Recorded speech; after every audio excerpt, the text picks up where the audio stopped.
주얼리. 뭐 지훈님 첫 데뷔 무대신가요? 소개 한번 해야 될 것 같아요. 네, 안녕하세요. 이번엔 그 스트리밍과 디지털 관리라는 주제로 발표를 준비했고요.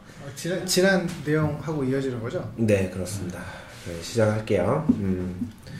뭐 촬영은 일단은 이렇게 시작하는데요. 저번 첫 번째 편도 촬영했기 때문에, 근데 이제 어쨌든 사내 발표용으로 준비한 거기 때문에 보시기에 다소 좀 불친절한 부분이 있을 수 있어요. 그렇다고 해도 우리 유튜브 시청자 여러분께서는 좀 양해를 해주시길 부탁드립니다. 이제 곧 추석인데 구독자 여러분께 한가위 추석 인사라도 좀 해주시죠. 아, 네. 즐거운 한가위 되시길 바랍니다. 명절 차 조심하시고요. 네, 시작할게요. 이전에는 스트리밍 프로토콜에 대해서 간략히 소개하고 데모를 보여드렸는데요. 저기 김태훈님은 졸고 계시고요. 이번엔 이어서 두 번째 편으로 그 스트리밍 프로토콜과 디지털 관리에 대해서 설명하고자 합니다. 디지털 관리, 그러니까 DRM은 이제 디지털 라이츠 매니지먼트라고 하고요. 줄여서 DRM이라고 부르는 거죠. 불법한 경로로 디지털 컨텐츠가 유통되거나 허가받지 않은 사용자가 그 내용을 살펴보는 거를 제한하는 수단과 방법, 혹은 뭐 기술, 이런 모든 거를 통칭하는 용어고요. DRM이라고 해서 어떤 대표적인 기술이 있는 게 아닙니다. 물론 이제 뭐 각 컨텐츠 분야별 대표적인 기술은 있긴 하겠지만 어쨌든 간에 그러한 기술들을 모두 통칭하는 단어라고 보시면 될 것 같고요. 어스토니샤 스토리라는 게임인데요. 혹시 아시나요? 의원님이 되게 좋아하시는 게임이 아니시네. 네, 이게 1997년 정도인가 그때 나왔던 건데요. 네, 뭐 모르시는 분들은 젊으신 분들이겠죠. 아무튼 이게 이렇게 이제 게임 플레이 중간에 정상적으로 구입한 사람만 알 수 있는 패스워드를 묻고 있는 장면이고요. 근래 게임 업계에서는 이제 이런 방식보다는 인터넷 연결을 통해 가지고 지속적으로 라이센스를 검사하는 방법도 DRM이라고 볼 수가 있는 거죠. 혹은 뭐 사진 같은 경우는 뭐 비트를 막 섞는다거나 혹은 깍두기 낸다 그러거든요. 뭐 8:8, 뭐 12:12 이렇게 깍두기 내서 막 순서를 섞는 방법도 사용을 해요. 그래서 뭐 육안으로는 사진을 볼 수 없게 만들었다가 이제 허가 받은 사용자가 접근했을 때만 그 사진의 배열을 다시 바로 맞춰줘서 볼 수 있게끔 하는 방식도 DRM이라고 할 수 있는 겁니다. DRM은 매우 중요하죠. 디지털 관리는 그 디지털 컨텐츠 시장에서 매우 중요하기 때문에 동영상 스트리밍 시장에도 컨텐츠 보호를 위한 방법이 기본적으로 강구되어 왔습니다. 그런 말씀 드리고요. 네. 이제 영상 스트리밍과 디지털 관리와 관련한 기술을 이해하기 위해서는 대표적으로 HLS를 이용해서 설명을 이어갈게요. 저번 첫 번째 편에도 HLS를 이용해서 스트리밍을 소개해 드렸잖아요. 그래서 HLS는 애플에서 개발한 스트리밍 프로토콜이고요. 더 정확하게 말하면은 어댑티브 스트리밍 프로토콜이죠. 저번에 그 참여하신 분들은 어댑티브 스트리밍 프로토콜이라는 개념을 알고 계실 테고, 이제 오늘 이렇게 처음으로 인사드리는 우리 지훈님께서는 인사 한번 하시죠. 이렇게 된 김에 인사 한번 하셔야겠네요. 저희 팀에 새로 이렇게 합류하신 분입니다. 네, 반갑습니다. 네, 사전에 아까 그 1편 유튜브를 보셨더라고요. 그래서 충분히 이 개념을 알고 계실 거라고 생각을 합니다. 네, 이거는 이제 HLS 스트리밍 스펙 문서의 일부를 제가 발췌해 온 거고요. 그들이 작성한 문서 RFC를 살펴보면은 미디어 세그먼트를 암호화하는 방법하고 미디어 세그먼트를 복호하는 방법에 대해서 기술되어 있어요. 네, 6.2 서버 리스폰서빌리티스의 하위절인 6.2.3 인크립팅 미디어 세그먼트에서 이제 서버 측에서의 암호화에 대해서 서술되어 있고요. 6.3 클라이언트 리스폰서빌리티스의 하위절인 6.3.6에서 디크립팅 인크립티드 미디어 세그먼트 절에 클라이언트 측에서 복호화 클라이언트 측에서의 복화에 대해서 서술되어 있어요. 그러니까 HLS의 스펙 내에 그 미디어 세그먼트에 대한 서버 측 암호화 책임하고 암호화된 미디어 세그먼트를 복호할 클라이언트의 책임에 대해서 정의되어 있다는 거죠. 네. 대시 같은 경우에도 정의되어 있어요? 스펙에? 대시 스펙까지는 제가 확인을 해보진 않았습니다. 이거를 리서치하는 동안에는요. 그래서 관련해서는 잘 모르겠는데 아마 있지 않을까 생각을 하는데 네. 일단은 이렇게 상세하게 서술되어 있는지는 제가 확인하진 않았고요. 대시는 네. HLS는 M3U8 파일에 관련 정보와 미디어 세그먼트 목록이 작성되어 있잖아요. 저번에 1편에 말씀드렸듯이 여기에 이제 ext-x-key 태그에 암호화된 미디어 세그먼트를 어떻게 복호할 수 있는지를 나타내요. 그래서 이제 extended xkey라고 읽으시면 되고요. 클라이언트 입장에서는 이 정보가 중요한데 왜냐면 이 키 태그에 나열된 정보를 이용해 가지고 복화를 해야 되기 때문에 이 정보가 중요하죠. 그래서 이 부분을 좀 더 살펴볼게요. 암호화를 위한 메서드로는 AES128하고 샘플 AES를 사용할 수 있어요. AES128은 128비트 키를 이용해 가지고 미디어 세그먼트를 암호화하는 것을 말하고요. 샘플 AES는 AES128보다 좀 더 빠르고 가볍게 암호화하는 방법을 말합니다. 근데 뭐 자세한 내용은 여기에서는 딱히 설명드리지 않을게요. 왜냐면 이거는 암호화 기법에 대한 얘기라서 좌측 하단 참고 문서를 이제 살펴보면은 자세히 얘기는 드리진 않지만 좀 도움이 될 것 같고요.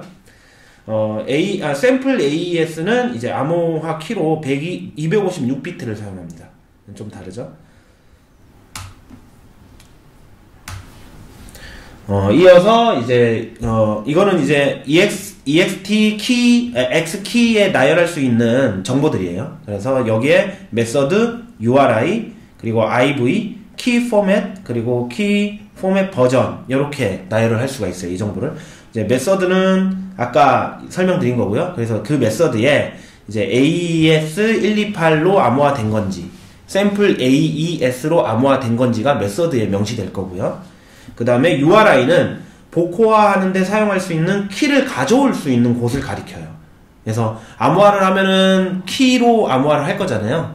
그래서 그걸 복호하려면은 키가 필요하니까 그 키가 어디 있는지 클라이언트를 알아야 되잖아요. 그거를 URI를 통해서 알려주는 거고요. IV는 그 이니셜라이제이션 벡터라고 해서 초기화 벡터라고 하고요. 키를 이용해서 암호화를 하면 그 암호화된 결과만 보고 패턴을 추출할 수가 있어요. 그래서 그런 단점이 있거든요. 그렇기 때문에 첫 블록은 다른 방식으로 또 한 번 암호화를 하게 돼요. 그래서 전체 암호화된 부분에서 첫 블록은 다시 암호화를 하죠. 그래서 이중으로 암호화하는 건데 이때 첫 블록의 암호화를 풀 수 있는 키가 이제 IV라고 보시면 돼요. 초기화 벡터라는 거고요. 그리고 키 포맷은 키가 어떠한 어떠한 방식으로 형성되어 있는지를 나타내는 건데 이제 암호화 키가 뭐 문자열로 되어 있냐, 단적인 예로 아니면 이진 형식의 그 이진 형식이냐, 혹은 이진 형식의 몇 옥택 팩형이냐, 뭐 이런 것들, 키의 형태, 키의 타입을 말 그대로 키의 포맷이죠. 키의 포맷을 여기에 적는 거고요. 그리고 키 포맷 버전은 그 버전을 얘기하는 거겠죠. 근데 이게 네, 말씀하시죠. 그 이니셜 벡터가 그 첫 번째 블록만 다시 암호화를 하는 게 아니라 그 벡터가 있어야만 이게 복호화가 될 수 있어가지고 이니셜 벡터가 필요한 거거든요. 네, 네. 그러니까 다시 한번 암호화하는 거. 오케이. 네. 그렇게 정정해 주셔서 감사드리고. 자, 그리고 이제 이렇듯 HLS에는 기본적으로 동영상을 스트리밍하기 위한 방법하고 함께 그와 더불어 동영상 세그먼트를 어떻게 암호화하고 또 복호화할지 컨텐츠 보호를 위한 방법, 쉽게 말해서 DRM도 설계되어 있다라고 보시면 됩니다. 근데 뭐 실질적인 DRM 역할을 할 수 있느냐는 좀 제쳐두고 뭐 사전적 의미에서의 DRM은 충족한다라고 보시면 됩니다. 다만 이 방법이 실질적으로는 불완전하기 때문에 지금 여기에서는 제가 이거를 낮은 수준의 DRM이라고 말씀을 드릴게요. 글로만 설명하면 잘 이해 안 될 수도 있고요. 그래서 간단하게 데모를 준비했는데요. 이제 우선 MP4 동영상을 HLS에 적합하게 암호하고 변환하기 위해서는 어떤 도구를 사용해야 되거든요. 그래서 우선 유명한 도구인 벤토4를 사용합니다. 벤토4는 C++로 개발된 동영상 변환, HLS 대시 패키징 라이브러리라고 보시면 됩니다. 동영상을 무엇으로 패키징 할 건데 그때 사용할 수 있는 라이브러리라고 보시면 돼요. 그래서 가장 먼저 AES128로 미디어 암호화를 해볼 건데요. 그래서 오픈SSL을 이용해 가지고 암호화 키를 생성해요. 16바이트거든요. 이거는 이제 128비트죠. 128비트로 키를 생성을 하고요. 그리고 이어서 XXD라는 그 빈을 이용해 가지고 키 빈, 그러니까 오픈SSL로 생성한 키를 16진수로 변환합니다. 16진수 문자열로 변환을 하고요. 그러면 다음과 같이 이제 보시는 것처럼 16진수 문자열이 나오잖아요. 이거를 잘 기억해 둬야 돼요. 그 다음에 준비한 동영상을 생성한 키로 암호화를 하고 세그먼트를 나눕니다. 여기 보시면은 인크립션 키에 아까 앞서 16진수 문자열로 만들어 놓은 그 키를 넣는 부분이에요. 그리고 파이썬으로 이제 어쨌든 서버를 한번 띄워가지고 한번 보시면 되는데, 일단은 이렇게 mp4 to hs로 저런 명령어를 실행시켜서 암호화를 하면 m3u8에 대한 파일은 저기 생성되는데, 아까 설명드렸던 ext xkey 태그가 생긴 걸 볼 수 있죠. ext xkey의 태그에 메서드에는 AES128로 암호화 되어 있고, URI, 그러니까 복화하기 위한 키는 이제 key.bin을 통해서 가져올 수 있다라고 되어 있고, 키 포맷은 identity라고 해가지고요. 이거는 뭐 특별한 그거는 없고 그냥 보통의 키다라고 생각하시면 돼요. 그러니까 이진 형식의 어떤 키 형태라고 나타내는 기본값이라고 보시면 됩니다. 그래서 이제 암호화를 하게 되면 해당 태그가 저렇게 생기는 걸 볼 수가 있어요. 그래서 실행을 시키면 이렇게 동영상이 재생되는 걸 볼 수 있는데, 이제 여기 보시면은 stream.m3u8 파일을 가져온 다음에요, 세그먼트 0 첫 번째 파일을 가져온과 동시에 키를 가져오죠. 그러니까 URI를 파싱해 가지고요, 그 URI에 있는 그 키를 요 리퀘스트해서 가져옵니다. 가져와 가지고 이제 동영상을 실행하는, 복호화해서 동영상을 실행하는 과정을 볼 수가 있는 거고, 이거는 특별한 자바스크립트 코드를 작성한 게 아니라 사파리에서 그냥 자동으로 해주는 겁니다. 그래서 이걸 간단하게 보여드릴게요. 우선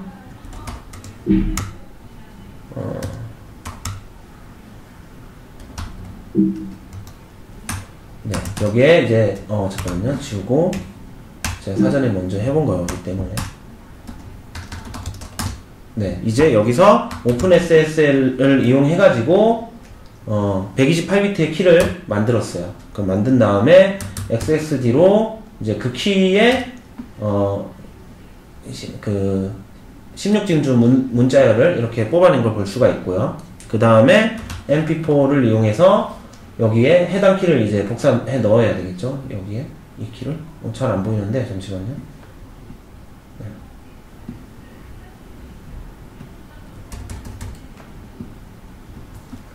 네, 그리고 이제 빅벅 버니 파일은 뒤에 있어요. 그 뒤에 디렉터리. 그래서 이쪽에 하고, 키 포맷은 아이덴티티로 했고, 이제 키 IV는 시퀀스라는 거는 동영상 그 시퀀스에 따라서 그 초기화 벡터 키를 이용한 초기화 벡터를 한다는 거고요.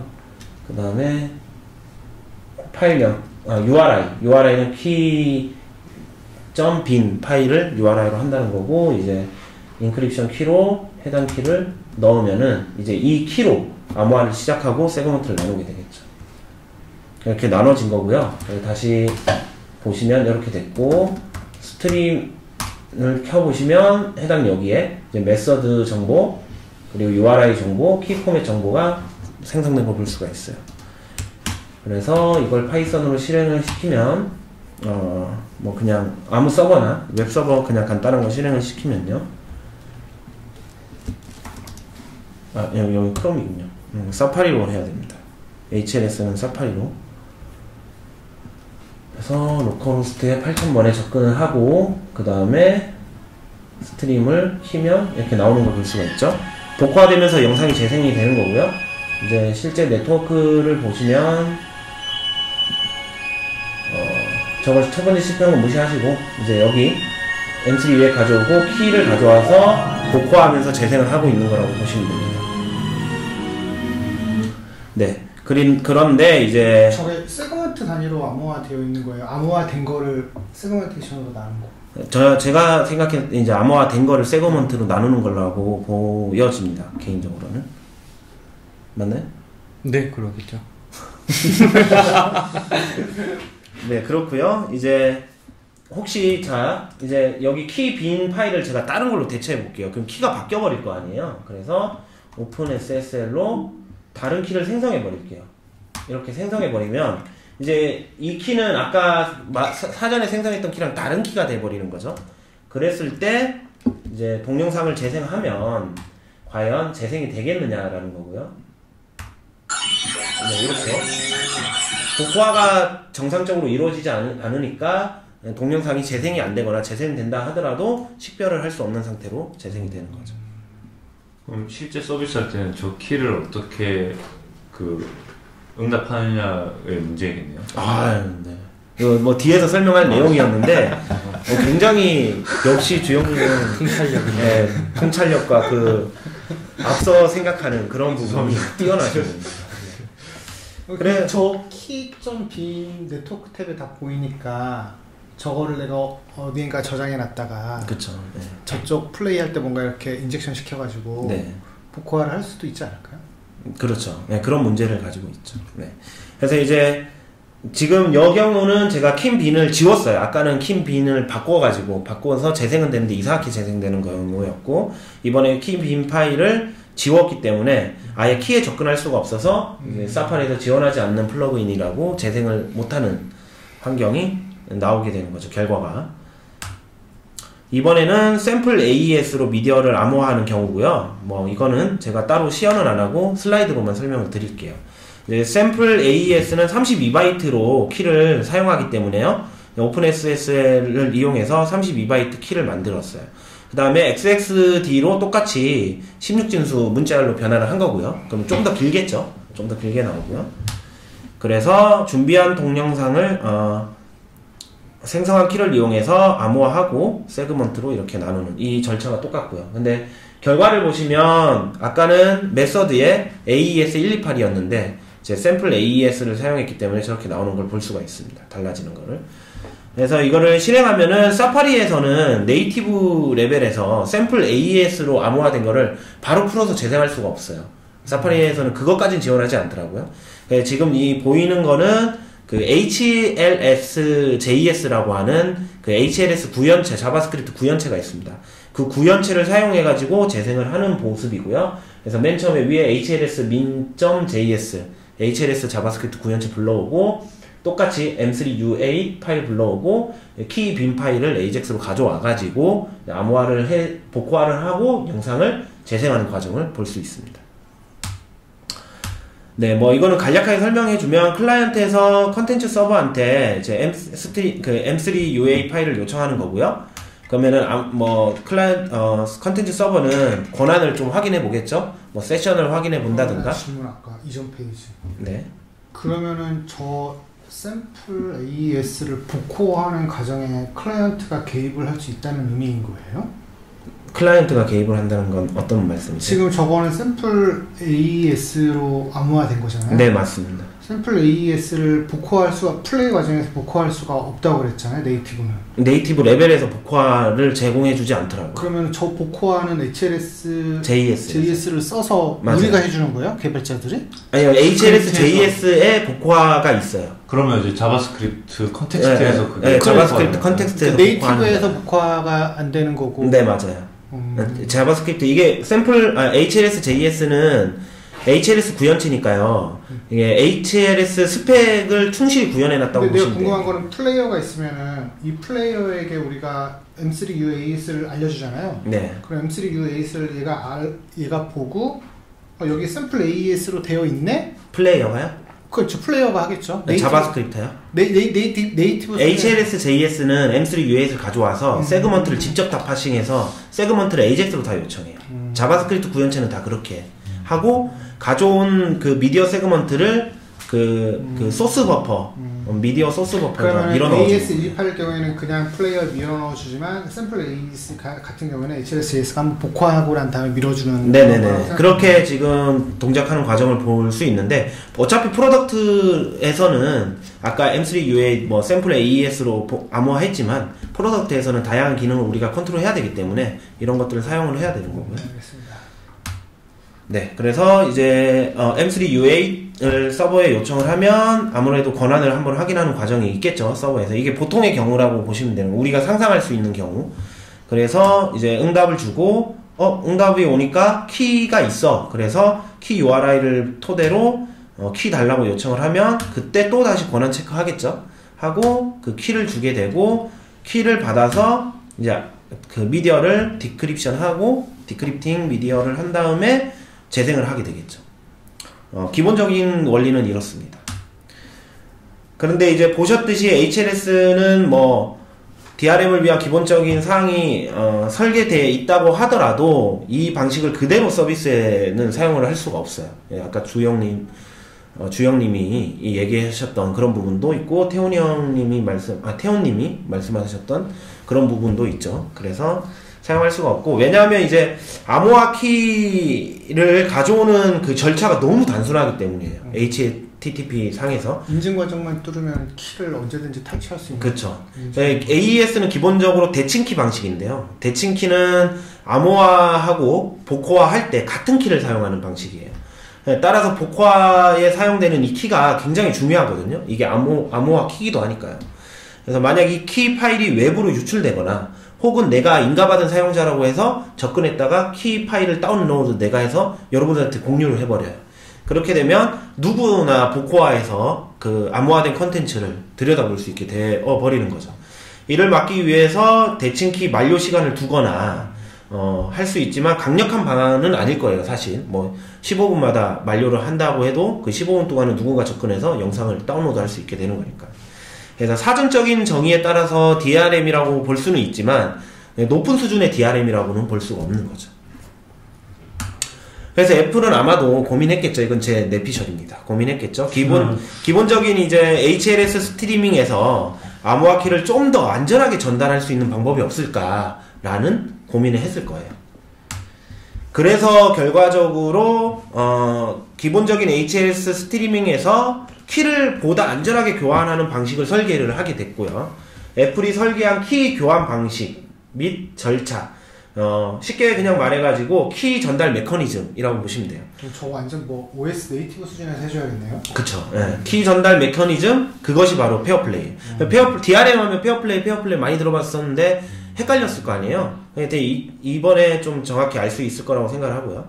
이 페어플레이를 이용한 스트리밍을 페어플레이 스트리밍이라고 해서 줄여서 FPS라고 불러요. 이 부분은 이제 encoDing.com의 페어플레이 소개글이거든요. 여기에서 뭐 여러 가지 특징들을 쭉 나열해놨지만 중요한 거는 그게 아니고 맨 첫 줄이라고 보시면 되고, 이제 delivery mechanism for secure key라고 써있죠. 그래서 보안키를 보호해서 이제 그 외부의 그 공격자가 쉽게 탈취할 수 없도록 하는 그런 어떤 키 전달 메커니즘이라고 보시면 되겠습니다. 예, 이거는 이제 그 MP4 to HLS를 이용해가지고 페어플레이용 컨텐츠를 생성하는 방법이고요. 키 포맷을 주목해 주시면 되는데, 키 포맷은 키의 형식을 나타낸다고 아까 사전에 말씀드렸잖아요. 이 값에 com.apple.streaming.key.delivery라고 지정을 했어요. 그러면은 이 키는 FPS 형식의 키다. 결과적으로는 FPS의 그 커뮤니케이션 방식으로 키를 취득할 수 있다라는 말이 되겠고요. 키 URI에는 SKD 프로토콜을 사용했는데, 이 프로토콜은 이제 FPS에서 사용하는 프로토콜입니다. 그리고 CID는 고유 아이디면 되고요. 뭐 저쪽 SKD 프로토콜의 CID였잖아요. 그 컨텐츠 아이디라고 해가지고 뒤에 컨텐츠 아이디를 밀어 넣으면은 저걸 받는 쪽에서는 그 컨텐츠 아이디에 해당하는 키를 룩업 해가지고 주겠다, 뭐 이런 느낌이에요. 그렇게 해서 생성할 수 있고, 생성하게 되면 밑에 M3UA 그 파일에 이제 sample AES, URI는 SKD 프로토콜, 그리고 키 포맷에 com.apple.streaming key delivery라고 해서 FPS 형식으로 된 거를 확인할 수 있어요. 근데 이제 이 동작을 여러분한테 보여드릴 수는 없어요. 왜냐면 이게 클라이언트에서 FPS 형식으로 키를 이렇게 받아오는 절차가 있다 그러면 그걸 받아주는 녀석도 필요하다는 거잖아요. 근데 이 받아주는 녀석은 페어플레이 서버이거든요. 근데 왜냐면 키를 가진 서버가 뭔가 애플 느낌이 살짝 나는데 돈 주고 사야 되는 뭐 그런 느낌이 나는데. 그렇죠. 네, 맞아요. 그런 느낌이 나죠. 그래서 이제 페어플레이 서버는 말씀하신 대로 애플에서 제공해주는 어떤 서버 SDK를 사용해서 구현을 하긴 해야 돼요.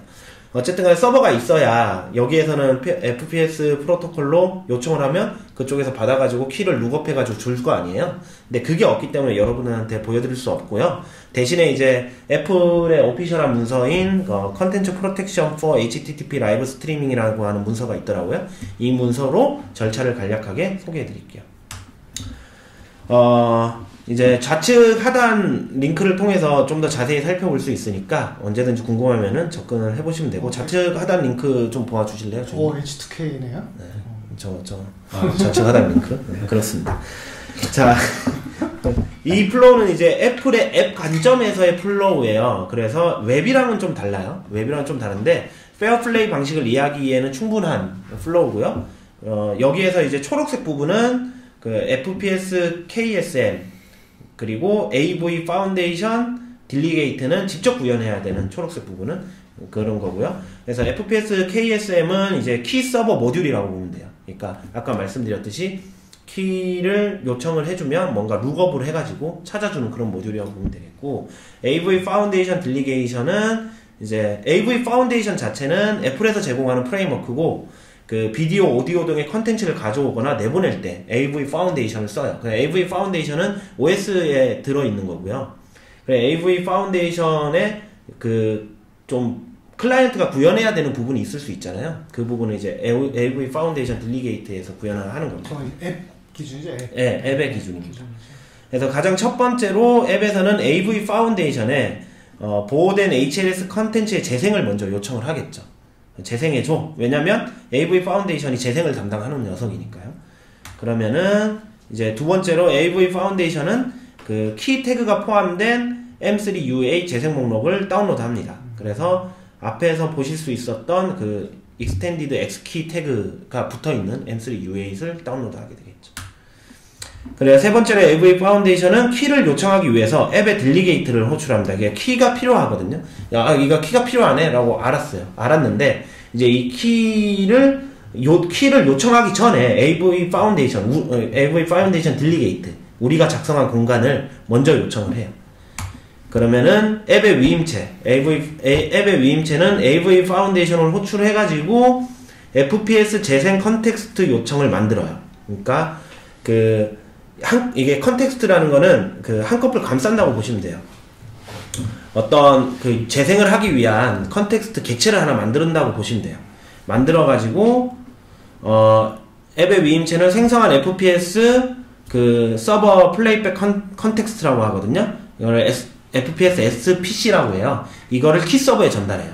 그러니까 이 과정이 어려워 보일 수 있는데 이게 뭐냐면 요청을 그냥 생으로 하면은 어차피 다 드러나잖아요. 드러나기 때문에 AV 파운데이션 딜리게이트와 AV 파운데이션이 상호 소통하에 한꺼풀 감싸진 컨텍스트를 만들어요. 한꺼풀 감싸진 컨텍스트를 만들어서 이 컨텍스트는 함부로 이렇게 식별할 수가 없게 만들어지겠죠. 뭔가 감춰진 거죠. AV 파운데이션 내부에서 다 하면 되는데 왜 왔다 갔다 해가지고. 근데 이제 그 클라이언트가 컨피그레이션 해야 될 필요가 있죠. 뭐 키를 받아오는 URL이라든가요. 혹은 뭐 컨텍스트를 할 때 어떤 기준 값들이 필요할 텐데요. 그 기준 값들은 딜리게이트를 통해서 우리가 설정을 해야 되는 거기 때문에 그런 것들은 딜리게이트를 통해서 설정을 하게 되는 거고요. 그래서 컨텍스트를 만들어서 앱에서 인터넷을 통해 키 서버한테 전달하게 됩니다. 그러면 키 서버는 전달받은 SPC를 풀어요. 그러니까 식별하기 어렵게 만들어 놓은 거를 이제 키 서버는 풀어가지고 그 CK라고 부르는 컨텐츠 키거든요. 내내 암호화 키거든요. 이 키를 조회하게 됩니다. 룩업하게 되고, 일곱 번째 조회 후에 FPS KSM은 컨텐츠 키 컨텍스트로 또다시 랩핑해요. 왜냐면 컨텐츠 키가 룩업 됐다고 해서 그걸 또 그대로 전달하면은 볼 수 있잖아요. 볼 수 있기 때문에 그거를 다시 랩핑을 해요. 그거를 그 컨텐츠 키 컨텍스트라고 불러요. CKC라고 부르거든요. 이걸 랩핑해서 잘 볼 수 없게 만들어서 클라이언트한테 보냅니다. 그러면 앱 위인체는 CKC를 AV 파운데이션에 전달하게 되는 거예요.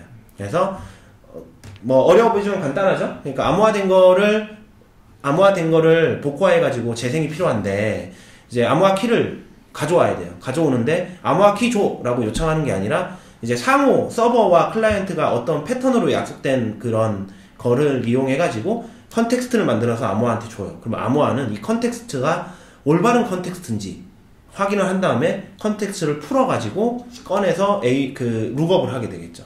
룩업을 해서 키를 받아왔는데 그걸 또 HTTP로 그냥 주면은 문제가 되니까 그걸 다시 CKC 컨텐츠 키 컨텍스트로 랩핑을 해요.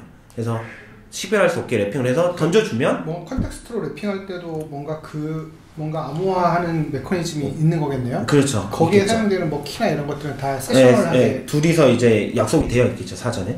그래서 그 키를 이제 AV 파운데이션 그 딜리게이트에 던지면 이제 딜리게이트는 그걸 푸는 거는 클라이언트에서 풀면 안 되잖아요. 클라이언트에서 풀 수 있으면 안 되잖아요. 안 보이는 데서 풀 수 있어야 되잖아요. 그래서 그걸 AV 파운데이션한테 넘겨요. 그러면 AV 파운데이션은 그 컨텐츠 키 컨텍스트를 받아가지고 그때 올바른 건지 한번 확인하고 풀겠죠. 풀면은 암호화 키가 나오겠죠. 그럼 암호화 키를 갖다가 복호화해서 영상을 재생해 주는 겁니다. AV 파운데이션은 애플 제품에만 다 구현되어 있는 그쵸, 애플만 있는 거예요. 웹에서는 어떻게? 그래서 그거는 추가로 뒤에서 설명해 드릴게요. 네, 최종적으로 앱에서 컨텐츠를 해독하고 재생할 수 있게 되는 거고, 이제 키를 받아오고 컨텐츠를 해독하는데 여러 가지 장치들, 뭐 컨텍스트 장치들, 그리고 키를 단순히 받아오는 게 아니라 뭔가 이제 서로 상호 확인하는 과정들, 이런 것들이 있다라고 보시면 될 거예요. 그런 장치들을 통해서 보안을 강화하고 있다는 사실을 알 수 있고요. 이 전체적인 키 전달 메커니즘, 요게 이제 페어플레이라고 보시면 되는 겁니다. 이름 되게 잘 지었다. 근데 이제 페어플레이로 암호 키를 받고 컨텐츠를 복호하고 재생하기 위해서 뭐 키 서버도 필요하고 키 데이터베이스도 필요하고 아까 보셨듯이 뭐 AV 파운데이션도 있고 AV 파운데이션 딜리게이트와 KSM이 필요한 걸 알게 됐잖아요. 근데 뭐 SPC랑 CKC는 뭐 두 환경 커뮤니케이션에 필요한 뭐 랩핑된 규약이었고요. 아까 설명드렸듯이 뭐 서버 플레이백 컨텍스트와 그리고 컨텐츠 키 컨텍스트였죠. 그런 거는 이제 상호 규약된 랩핑된 거였고, 그런데 이러한 모듈을 시스템이 웹브라우저가 알 수 있냐? 알 수 없잖아요. 웹브라우저는 이런 단어 자체도 모르는 상태인 거죠.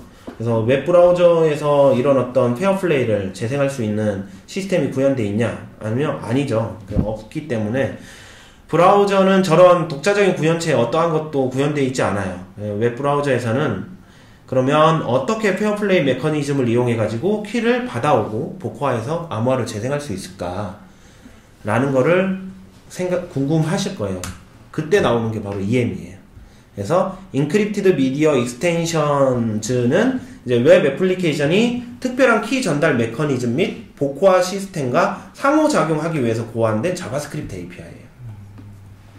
아까 키 전달이 너무 단순해가지고 뭔가 복잡한 과정이 필요하다, 더 안전한 과정이 필요하다라고 해서 페어플레이가 있었고, 그 페어플레이를 웹에서 하려고 하니까 웹은 그 개념이 없잖아요. 그래서 없는데 어떻게 할 수 있을까라고 했을 때 고안된 게 EM이라는 거예요. 그럼 어떻게 보면 그런 부분을 페어플레이 같은 걸 애플 말고는 한 적이 없었던 거예요? 그거까지는 잘 모르겠는데요. 근데 뭐 시기상 뭐 있고 없고는 페어플레이어의 그 아이디어는 좀 애플이 좀 더 선도하지 않았을까 생각이 들긴 해요, 개인적으로는. 근데 이거는 역시나 제 내피셜이니까 팩트 체크가 필요한 부분이고. 페어플레이는 애플이 했는데 아시다시피 뭐 구글은 와이드바인이 있고 MS는 뭐 플레이 레디가 있고 이제 뭐 다들 각자 EM이나 아니면 그건 DRM을 위한 게 있어요. 그러면 EM이를 통해서 iOS나 맥 같은 경우에는 페어플레이 쪽하고 뭔가 커뮤니케이션을 하고, 네. MS 같은 경우에 플레이 레디하고 커뮤니케이션을 하고, 네. EM이를 통해서 네. 할 수 있다는 거죠. 그렇죠. 네, 그 뒤에 추가로 설명드리는 부분이고요. 그래서 EME만 있으면 페어플레이로 영상을 재생할 수 있나? 아니거든요. 우리가 EME에 접근할 수 있다라고 해서 그러면 모든 브라우저에서 제약 없이 페어플레이를 재생할 수 있냐라면 아닙니다.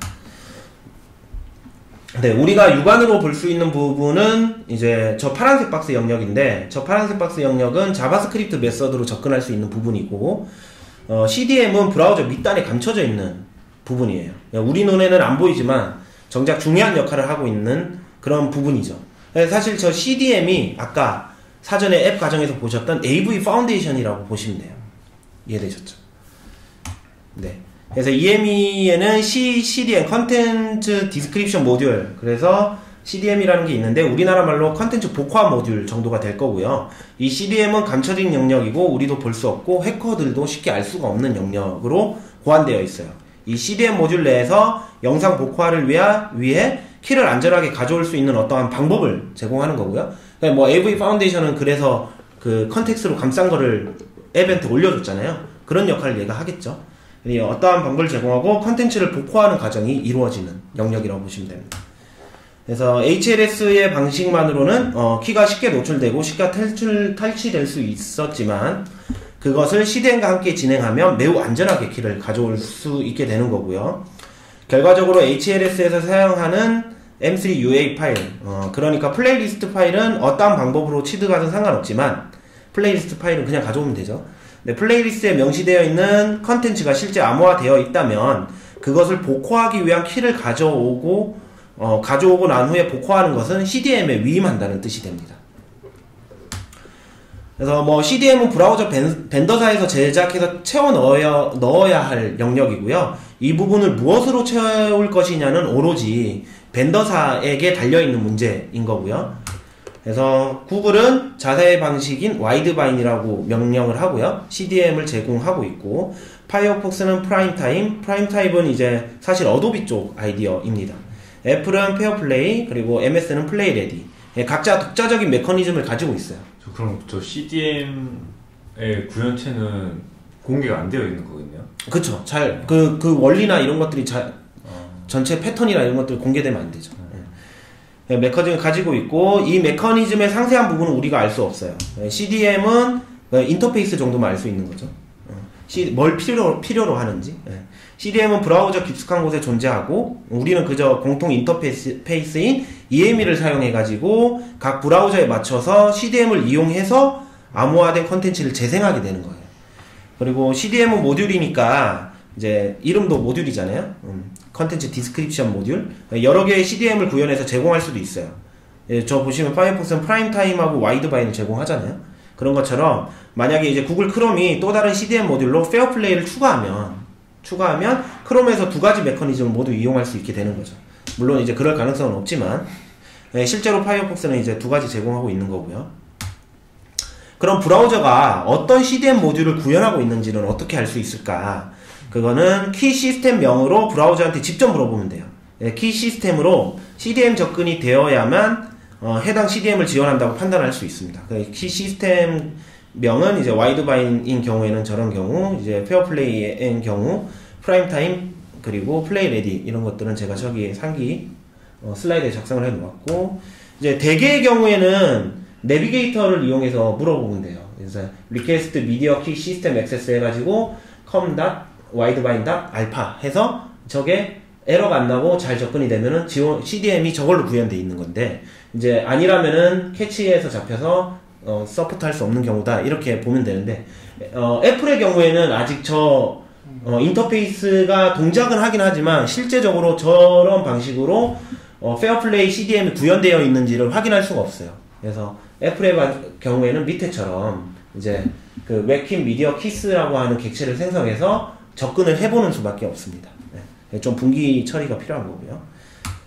자, 이제 페어플레이의 경우 EME 그리고 CDM과 함께 통신이 어떻게 이루어지는지 한번 살펴볼게요. 이거는 아까 보여드렸던 그 애플의 공식 자료죠. 그래서 지금 좀 보면 되게 재밌는 경우가 있을 거예요. 이제 AV 파운데이션의 영역이 EME로 바뀌었고요. AV 파운데이션 영역이, 그리고 AV 파운데이션 딜리게이트 영역이 UOJS로 바뀐 거고, 이제 서버는 똑같죠. FPS KSM 키 서버 모듈 저거는 똑같고요. 저건 바뀔 필요가 없죠. 그래서 이렇게 구성되어 있다는 걸 보시면 됩니다. 첫 번째로 사용자가 이제 컨텐츠 재생을 이제 하자고 누르겠죠. 플레이 버튼을. 두 번째로 EME는 웹킷 리드 키 이벤트를 발생시켜가지고 컨텐츠가 암호화되어 있다. 그래서 키가 필요하다고 JS한테 알려줘요. 이 이벤트를 발생해서 알려주는 거예요. 야, 네가 재생하라고 해서 재생을 해보려고 했는데 이거 암호화되어 있어 라고 알려주는 거죠. 그러면 이제 개발자는 그 이벤트 리스너를 등록해 놨으니까 그 이벤트를 받을 수 있게 되는 거고요. 네, 세 번째로 해당 리스너에서 키 세션을 생성해요. 이거는 저희 JS에서 생성을 하는 거고요. 네, 생성한 키 세션에다가 키 세션 객체거든요. 그러면 그 객체에 이벤트가 또 있어요. 메시지 이벤트가 있거든요. 그래서 키 세션 객체에 웹킷 키 메시지 이벤트에다가 리스너를 등록해서 그것이 호출되기를 기다려요. 가만히 기다리는 거죠. 그리고 EME는 SPC를 생성해요. 이건 아까 똑같죠? 서버 플레이백 컨텍스트를 생성해가지고 그 웹킷 키 메시지 이벤트 핸들러한테 전달해요. 그러면은 자바스크립트는 SPC를 받게 되는 거죠. 받아서 이거를 서버한테 전달해요. 그러면은 똑같죠? 그 다음에는 서버는 그 SPC를 풀어가지고 살펴본 다음에 키 룩업을 해서 키를 찾겠죠. 그리고 키를 찾아서 키를 찾게 되면 키 서버는 이제 키를 찾게 되면 그걸 CKC 컨텐츠 키 컨텍스트로 다시 랩핑해서 그 클라이언트한테 전달해 주겠죠. 그러면은 그 전달된 거를 이제 클라이언트가 키 세션에다가 밀어 넣어줘요. 그러면은 EME가 그걸 받아가지고 그 CKC를 풀어서 컨텐츠 키를 뽑아가지고 복화해서 재생할 수 있게 되는 거예요. 이해되셨죠? 네, 전체적인 플로우는 이렇습니다. 그래서 이제 미디어 소스 익스텐션 MSE 자바스크립트 API를 이용해가지고 스트리밍 프로토콜을 구현할 수 있고요. 더불어 인크립티드 미디어 익스텐션즈 그 EME를 이용해서 이제 키 딜리버리 메커니즘을 강화해가지고 높은 수준의 그 DRM을 구현할 수 있게 되는 겁니다. 네, 이제 마지막 절차고요. 이제 전체적으로 이 플로우가 어떻게 이루어지는지만 설명해 드릴게요. 먼저 자바스크립트 애플리케이션에서 비디오 엘리먼트에다가 인크립티드 이벤트에다가 리스너를 걸어요. 근데 사파리의 경우에는 웹킷 리드 키가 발생하는 거고 그 스펙에 의하면은 인크립티드 이벤트가 발생하는 거예요. 그래서 비디오를 재생하면은 암호화가 되어 있으면 인크립티드 이벤트가 올라오겠죠. 그렇게 되면 이제 자바스크립트 애플리케이션은 그렇죠. 그렇게 리스너 걸어두고 미디어 소스 객체를 만들어요. 자바스크립트에서 미디어 소스 객체를 만들어서 비디오 엘리먼트에다가 어태치 걸어놓겠죠. 이 과정은 저번 발표에서 설명드렸듯이 미디어 소스 객체에 그 오브젝트 URL을 따가지고 video.src에 그냥 넣어주면 둘은 어태치가 되는 거거든요. 그래서 재생할 준비를 하겠죠. 그 다음에 플레이리스트 혹은 이제 미디어 세그먼트를 서버, 컨텐츠 서버를 통해서 불러와서 가져오게 되는 거고, 받아서 append 버퍼에다가 미디어 소스에서 밀어넣는 거죠. 재생을 해야 되니까요. 응답 미디어 세그먼트를 그 미디어 소스에다가 append 버퍼 딱 해요. 딱 하면 암호화되어 있잖아요. 암호화되어 있기 때문에 EME 쪽에서 이제 이거 암호화되어 있어 라고 자바스크립트한테 알려주죠.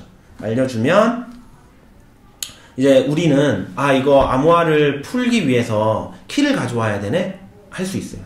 키를 가져오려면 어떻게 해야 되냐면 키 세션을 만들어야 되죠. 그래서 create session을 메서드로 호출합니다. 그러면은 이렇게 키 세션이 만들어져요. 키 세션을 만들어서 이 키 세션에다가 이벤트를 걸어요. add event listener 메시지. 이 메시지는 CKC가 전달되는 이벤트예요. CKC가 전달되는 이벤트고, 그 다음에 generate request 메서드로 호출해요. 이거는 요청을 위한 CKC를 만들어 달라는 요청이에요. 그러면은 CDM은 만들겠죠? 만들어가지고 CDM에서 만들어서 SPC죠. SPC. 죄송합니다. SPC. 서버 플레이백 컨텍스트. 서버 플레이백 컨텍스트를 만들어가지고 이렇게 메시지 이벤트를 통해서 클라이언트한테 전달해주죠. 그러면은 SPC를 만들었으니까 서버는 다시 서버한테 전달해줘요. 여기 CKC라고 잘못 적었는데 SPC가 되는 거고요. CKC가 리스폰스로 오는 거죠. 그렇죠. CKC가 리스폰스로 오게 되는 거죠. 그러면 이제 SPC를 서버가 받아서 한꺼풀 풀고 그 컨텐츠 키를 룩업한 다음에 찾은 거를 이제 CKC로 랩핑 해가지고 응답해 주겠죠. 그러면 전달이 오는 거는 CKC가 오는 겁니다. 클라이언트는 CKC를 받았잖아요. 그럼 받았으니까 이제 키 세션에 업데이트 메서드가 있어요. 그 업데이트 메서드에다가 이제 스펙상으로는 이제 CKC라고 안 하고 라이센스라 그러거든요. 네, 여기에서는 이제 애플의 스펙에 따라서 CKC. 그래서 CKC를 업데이트에다가 넣어줘요. 그러면은 CDM이 그 CKC를 받아서 풀고 컨텐츠 디크립팅을 시작을 하게 되는 거죠. 네, 여기까지가 이제 전반적으로 제가 준비한 내용이었어요. 그래서 그 HLS는 기본적으로 스트리밍 플로우 프로토콜 플러스 이제 아모아가 보코아의 그런 스펙이 정의되어 있다. 하지만 이 키 전달하는 방식이 너무 단순해서 위험해.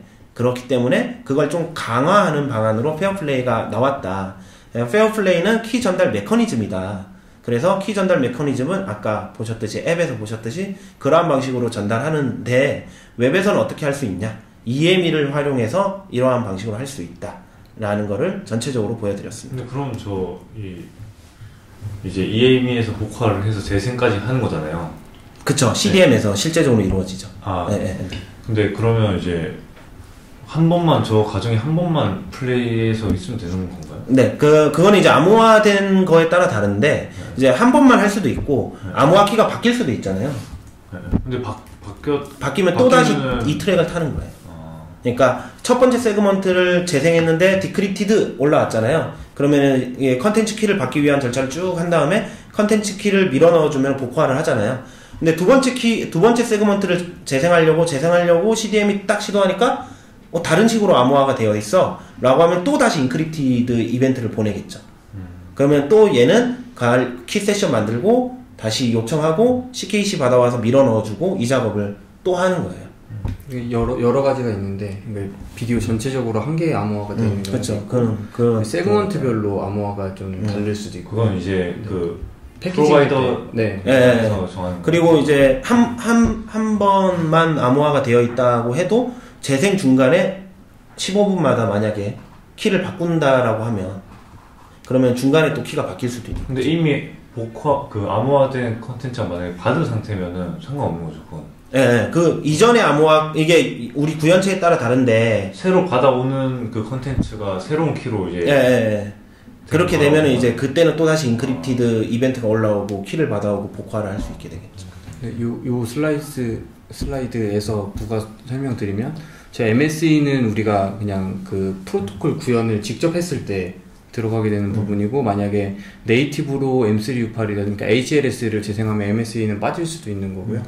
그리고 저 세션 연결하기 전에 필수적으로 이제 미디어 키 오브젝트가 미리 생성돼 있어야 돼요. 그래서 미디어 키 오브젝트가 비디오 엘리먼트에 어태치가 되어 있고 그 미디어 키 오브젝트를 통해서 세션을 생성해서 세션이 연결되게 되는 그런 그림입니다. 네. 그래서 뭐 전반적으로는 이제 EME에 대한 이해와 그리고 CDM의 역할 그리고 이제 그 키 딜리버리 메커니즘이 왜 필요한지 그리고 각 메커니즘 뭐였는지 이런 부분을 좀 소개해드리는 게 저의 목적이었고 그게 충실히 잘 달성되었다면 좋겠네요. 네. 그리고 이제 관련해서 읽어보시면 좋을 자료가 이렇게 되어 있는데 이건 추후 나중에 확인해 보시면 될 것 같습니다. 네, 여기까지입니다. 고맙습니다. 네, 유튜브를 통해서 이렇게 시청하시는 여러분에게도 좋은 자료가 되었으면 좋겠습니다. 네, 즐거운 한가위 되시고요. 차 많이 막힐 텐데 고생하시겠네요. 네, 자동차 운전도 조심하시고. 네, 다음에 또 만나요. 안녕.